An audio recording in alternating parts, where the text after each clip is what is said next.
So நம்ம இப்ப அடுத்து பார்க்க போற எக்ஸ்பெரிமெண்ட் நம்பர் 2S.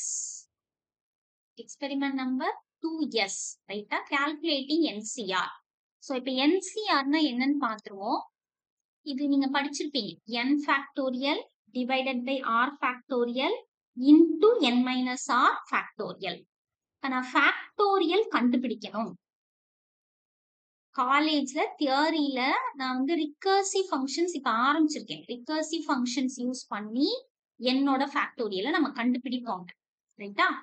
இப்ப அப்படி ரிகர்சிவ் ஃபங்க்ஷன் இல்லாம சாதாரணமா கால்குலேட் பண்றதா இருந்தால் என்ன பண்ணுவோம்? இப்ப 5 ஃபேக்டோரியல்ல 1ல இருந்து 5 வரைக்கும் உள்ள எலமெண்ட்ஸை மல்டிப்ளை பண்ணணும்.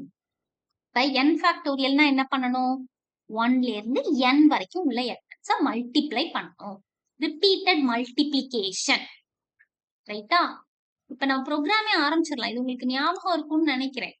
நான் வந்து ரிப்பீட்டட் அடிஷன் தான் நம்ம திருப்பி திருப்பி நிறைய வாட்டி பார்த்துட்டோம். ஸோ நம்ம என்ன பண்ணலாம்னா ப்ரோக்ராம ஸ்டார்ட் பண்ணுவோம், ரைட்டா? என்ன பண்ணணும்? n ஃபேக்டோரியல் நமக்கு தேவைப்படுது, இருக்கா? n factorial. இப்ப n டிக்ளேர் பண்ணுங்க, ரைட்டா?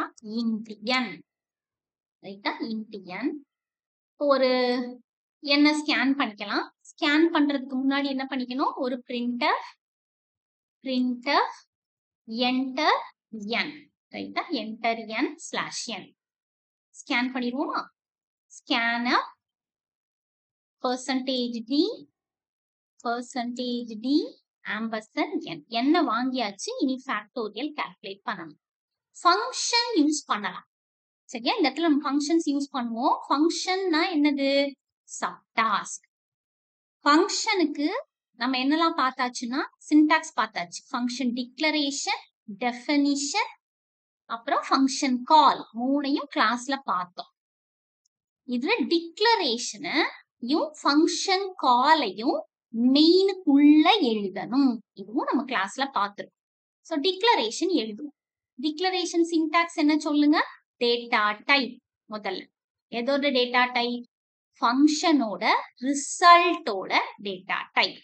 இங்க பாருங்க, ஃபேக்டோரியல் அப்படின்னு எடுத்தீங்கன்னா இப்ப நான் 5 அப்படின்னு சொன்னேன்னா 5க்கு ஃபேக்டோரியல் கண்டுபிடிச்சு ரிசல்ட் வந்து 120 அப்படின்னு நீங்க சொல்லலாம். இப்ப இந்த 120யோட டேட்டா டைப், 120யோட டேட்டா டைப் என்னது? இன்டீஜர். இன்ட்னு கொடுக்காதீங்க, லாங் இன்ட்னு கொடுப்போம். ஏன்னு ரீசன் சொன்னேன், ஞாபகம் வருதா உங்களுக்கு? என்ன ரீசன் சொன்னேன்? 8 ஃபேக்டோரியல் கால்குலேட் பண்ணி பாருங்க. 8 ஃபேக்டோரியல கால்குலேட் பண்ணி பாருங்க. அது 40,000 சம்திங்னு வந்துடும். இன்டீஜரோட ரேஞ்ச் டேட்டா டைப்ஸ் நடத்திருப்பேன், அது 32,000 சம்திங் தான், ரைட்டா? சோ இன்டீஜர் ரேஞ்ச் உள்ள ஃபேக்டோரியல் 8 ஃபேக்டோரியலே வராது, கரெக்டா? அதனால ரேஞ்ச கூட்டுறதுக்காக ரிட்டர்ன் டைப் லாங் இன்ட், அதாவது இந்த ரிசல்ட்டோட டைப். இது 120ன்னு எழுதுறீங்கல்ல, இந்த ரிசல்ட்டோட டைப் லாங் இன்ட். அப்புறம் என்ன எழுதணும்? டேட்டா டைப் எழுதிட்டு ஃபங்க்ஷனோட நேம் என்ன வேணாலும் எழுதலாம். நான் இதுல ஃபேக்ட்னு எழுதுறேன். உள்ள என்ன எழுதணும்? ஆர்குமெண்ட். இந்த சைடு ரிசல்ட், இந்த சைடு ஆர்குமெண்டோட டேட்டா டைப். ஆர்குமெண்டா எதை பாஸ் பண்ணுவீங்க? 120 எதோட ரிசல்ட்? 5ஓட ரிசல்ட். இது இன்டீஜர்னே வச்சுக்கும், ரேஞ்ச் கம்மியா இருந்தாலே போதும். இதையும் என்ன பண்ணிக்கலாம்? இன்ட். இல்ல நான் இதையும் லாங் இன்ட்னு கொடுப்பேன்னா என்னையும் லாங் இன்ட்னு you can declare. But use பண்ணும்போது எல்டி அப்படின்னு யூஸ் பண்ணணும், சரியா? சோ இது டிக்ளரேஷன் எழுதியாச்சு. இப்ப கால் பண்ணுவோமா?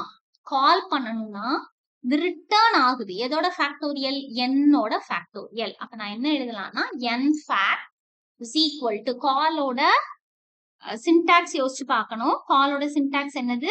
ரிட்டர்ன் பண்ற வேரியபிள். ரிட்டர்ன் ரிசல்ட் ரிட்டர்ன் ஆச்சுன்னா அதை எதுலயாவது உள்ள ஸ்டோர் பண்ணணும். நான் வந்து இந்த 120 அப்படிங்கறத என்ன பண்றேன்னா, இது ரிட்டர்ன் ஆகுது. ரிட்டர்ன் ஆனதை எதுல ஸ்டோர் பண்ண போறேன்னா n fact அப்படிங்கிற ஒரு வேரியபிள்ல ஸ்டோர் பண்றேன். n fact is equal to ஃபங்க்ஷனோட நேம் fact, ஆர்குமெண்ட் என்னது? n, ரைட்டா? அப்ப இது என்ன பண்ணும்? இது ஃபங்க்ஷன் கால். இங்க இருந்து டெஃபினிஷனுக்கு போகணும். டெஃபினிஷன்ல ஃபேக்டோரியல் கால்குலேட் ஆகணும். ரிசல்ட் ரிட்டர்ன் ஆகி இந்த n ஃபேக்ட்ல ஸ்டோர் ஆகும். அப்ப இந்த 120 அப்படிங்கிறது தான் n ஃபேக்ட்ல ஸ்டோர் ஆகும். இப்ப இதோட டேட்டா டைப் ரிசல்ட்டோட டேட்டா டைப்பும் என்னது லாங் இன்ட். லாங் இன்ட் தனி லைன்ல எழுதலாம். லாங் இன்ட் n ஃபேக்ட்னு எழுதினாலும் ஓகே தான். லாங் இன்ட் இந்த ஃபங்க்ஷன் டிக்ளரேஷனோட சேர்த்து n ஃபேக்ட்னு எழுதலாம். ரைட்டா? இனி ஃபங்க்ஷனோட டெஃபினிஷன். எப்படி ஆரம்பிக்கணும்? இந்த ஃபங்க்ஷனோட டிக்ளரேஷன் மாதிரியே ஸ்டார்ட் பண்ணுங்க.